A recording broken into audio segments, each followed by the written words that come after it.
Daryl here, and this is my daily devotional. So Joseph finds himself in Potiphar's home. He is promoted to a place of authority, given charge over all of Potiphar's belongings.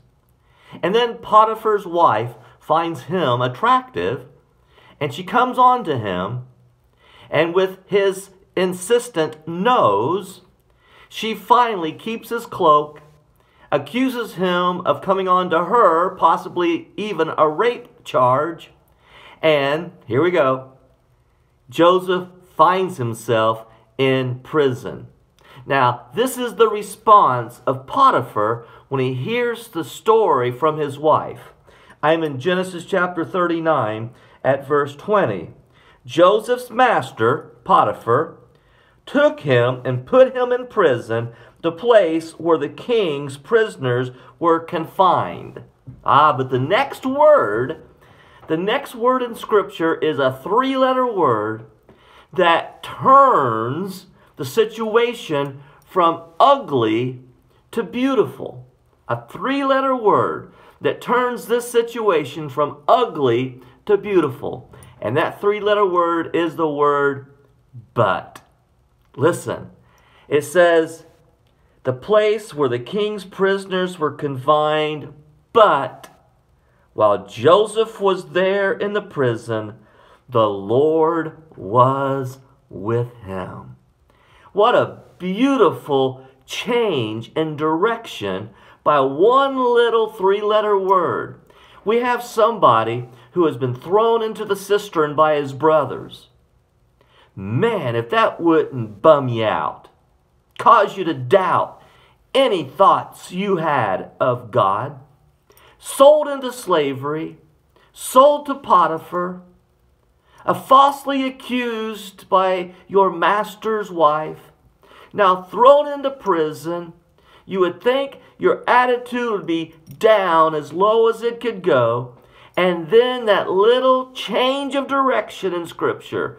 But while he was in prison, the Lord was with him. He showed him kindness, and he granted him favor in the eyes of the prison warden. Now, why do you suppose he was granted favor by the prison warden? Well, I'd say his attitude was one of gratitude, even in the dungeon of the king's prison. In other words, when things got sour in the life of Joseph, he didn't turn on everybody and become angry and defensive and brutal. No. Instead, he must have had an essence of the presence of God in his very being. Man, how do you respond when something terrible happens to you? Can you still be known as a person of God? Or do you lash out at everybody around you? Man, if he was thrown into the king's prison and been lashing out at the other prisoners and lashing out at the warden, he would not have been found favor there. But because God was with him, his spirit was such that he must have been even a joy to be around. Let me read on. Verse 2. I'm in verse 21. The Lord was with him. He showed him kindness and granted him favor in the eyes of the prison warden. So the warden put Joseph in charge of all those held in the prison, and he was made responsible for all that was done there. Whoa, consider. Potiphar had placed him in charge of everything in his home. Falsely accused, put in prison now, with the presence of the Lord obvious with him, the warden has put him in charge of everything in the prison. That's a terrific note to be made. Verse 23, the warden paid no attention to anything under Joseph's care, because the Lord was with Joseph and gave him success in whatever he did. Oh, the Apostle Paul, He was put in prison.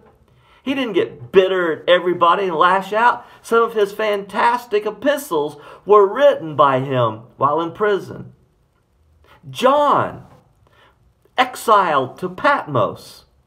He wrote the beautiful, beautiful picture book of Revelation while in prison. Folks, we may go through some difficult times, but may we never lose the radiance of the presence of God as His chosen people. God bless you. Good day.